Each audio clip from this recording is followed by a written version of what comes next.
May chance ba na ma-regular employee ang job order employee sa government office?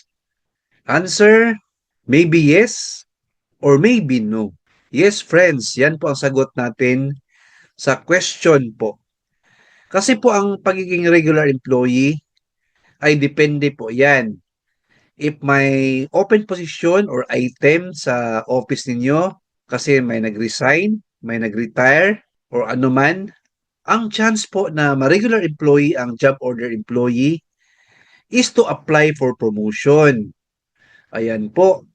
See to it na may civil service eligibility kayo, may magandang job performances, may magandang job rating, at papasa kayo sa exam at interview sa item na yan or available position na yan. Opo, friends. For example, sa office namin, para maging regular employee ang job order employee, unang-una may item or open position.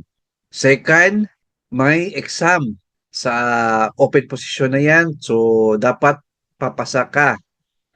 And after that, job interview. So, of course, marami kayo nag-apply dyan, right? So, hindi lang ikaw ang nag-apply. So, kung ikaw yung best sa mga job applicants for that promotion, ay malaki ang chance na maging regular employee ka. Ayan po.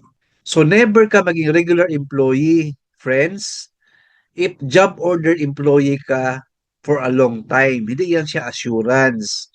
Ang chance po na ma-regular employee, ang job order employee, sa government office is mag-apply. So, as early as now, equip yourself, no, na meron kang job knowledge, meron kang good attitude, good performance sa trabaho, and of course, prayers.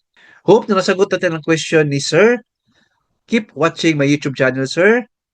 Please like, share this video, and subscribe my YouTube channel. Thank you, God bless, and 2 thumbs up.